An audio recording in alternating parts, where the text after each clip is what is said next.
সম্মানিত ভিউয়ার্স, কেমন আছেন সবাই? আশা করি আল্লাহর রহমতে ভালো আছেন, সুস্থ আছেন। আপনাদের সাথে আমি রয়েছি মোহাম্মদ রাশেদ মোশাররফ, শিক্ষক নিবন্ধনধারী, কারিগরি শিক্ষা ও trade instructor, Itna Nurpur DD মাদ্রাসা, ইটনা কিশোরগঞ্জ। সম্মানিত ভিউয়ার্স, আজকের আলোচ্য বিষয় পঞ্চম গণবিক্টিভি চয়েস রিঅর্ডার ও টাকা পাঠানো সম্পর্কে আলোচনা। সম্মানিত ভিউয়ার্স, আপনারা দেখছেন Rashed education TV. Rashed education টিভির পক্ষ থেকে সম্মানিত ভিউয়ার্স ভাই ও বোনদের জানাই আন্তরিক শুভেচ্ছা অভিনন্দন। সম্মানিত ভিউয়ার্স, আমার নিজ জেলা জামালপুর ও নিজ উপজেলা সরিষাবাড়ি উপজেলা। তো সম্মানিত ভিউয়ার্স, যারা পঞ্চম গণবিজ্ঞপ্তিতে আবেদন ইতিমধ্যে করেছেন বা করবেন, তারা পঞ্চম গণবিজ্ঞপ্তিতে 40টি প্রতিষ্ঠান যখন চয়েস দিবেন, দেওয়ার পরে দেখবেন যে প্রতিষ্ঠানের চয়েসগুলো এলোমেলো হচ্ছে।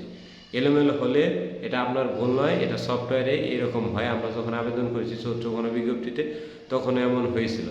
তো এইখানে আপনি অপেক্ষা করবেন একটি সময়, আপনার আবেদনের 2-3 দিন বা 4 দিন বা 5 দিন আগে আপনি খোঁজ নেবেন, নিয়ে দেখবেন চয়েস রিঅর্ডার চালু রয়েছে। অর্থাৎ আপনি 40টি প্রতিষ্ঠান যেভাবে সাজাতে চাচ্ছেন ঠিক সেইভাবে আপনি সাজিয়ে তারপরে প্রিন্ট দিয়ে দিবেন। প্রিন্ট দিলে কিন্তু আর পরবর্তীতে আর সাজানোর সুযোগ থাকবে না। অর্থাৎ একেবারে ডান করে দিলেন। অনলাইনে কিন্তু ডান করতে হবে। দেওয়ার পরে আপনি টাকা পাঠাবেন। তার আগে যদি টাকা পাঠান তাহলে পুনরায় আর কিন্তু আবেদন করতে পারবেন না।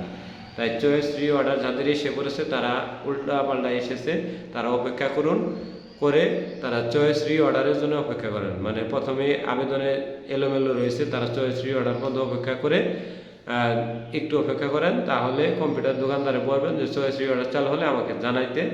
তো তাদেরকে যখন আপনার জানাবো, আপনি গিয়ে তাদের কাছে করে দিবেন, মানে ঠিক করে তার পরবর্তীতে আপনি টাকা পাঠাবেন। একটি বিষয়, টাকা পাঠালেও টাকাটা গেল কি না এটা নির্দিষ্ট সময়ের মধ্যে কম্পিউটার দিয়ে পেইড এবং আনপেইড দুটি লেখা দেখা যায়।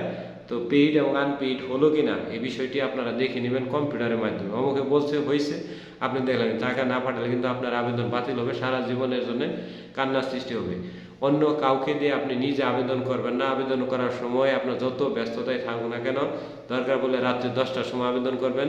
200 টাকার জায়গায় 400 টাকা দেবেন, 400 টাকার জায়গায় 800 টাকা দেবেন। তারপরেও আবেদনের সময় নিজে থাকবেন, দক্ষ কম্পিউটার দিয়ে আবেদন করে একেবারে ফুল স্টপ, দাড়ি, কমা, সেমিকোলন যেখানে যা দরকার সব দেখে একটা কপি প্রিন্ট বাই করে তারপরে আবার ভুল ধরে পুনরায় করে একটা হরব যেন সেখানে কেউ ভুল না ধরতে পারে, এরকমভাবে আবেদন করে তারপরে টাকা পাঠিয়ে দিবেন।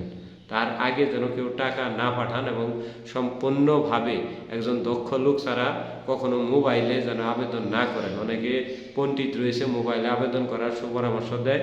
এই বিষয়ে আমার ডেইলি ক্যাম্পাসে একটি প্রতিবেদন রয়েছে, কিভাবে আবেদন করবেন দয়া করে দেখে নেবেন। তো যাই হোক, যে আমি যেভাবে বললাম এইভাবে পাঠানোর পরে অবশ্যই প্রিন্ট কপি আপনার হাতে রাখবেন। আর সুন্দর করে লিখে আপনার আলমারি বা ড্রয়ারে ইউজার আইডি, পাসওয়ার্ড এবং 1 কপি এই আবেদনের এই কপিটা কিন্তু আপনার যখন এমপিওভুক্ত হবেন তখন কিন্তু লাগবে। যে জন্য কম করে 2 কপি আপনি সুন্দর করে রেখে দিবেন। পরবর্তীতে এগুলো অনলাইনে পাওয়া যায় না, বা পাওয়া গেলেও অনেক টাকা দাবি করবে যে আমার চাকরি হয়েছে ভাই, আপনাকে আমার 200 টাকা দেন বা 100 টাকা দেন। তো এই বিষয়গুলো অবশ্যই লক্ষ্য রাখবেন। বিষয়টি লক্ষ্য রেখে তারপর টাকা পাঠাবেন। আশা করি চয়েস রিঅর্ডারও ঠিক হবে, টাকা পাঠানো ঠিক হবে, ইউজার আইডি এবং পাসওয়ার্ডও ঠিক আসবে এবং আপনার সম্পূর্ণভাবে প্রাথমিক সুপারিশ পর্যন্ত আপনার আর কোনো টেনশন থাকবে না। তো ধন্যবাদ সবাইকে, সবাই ভালো থাকবেন।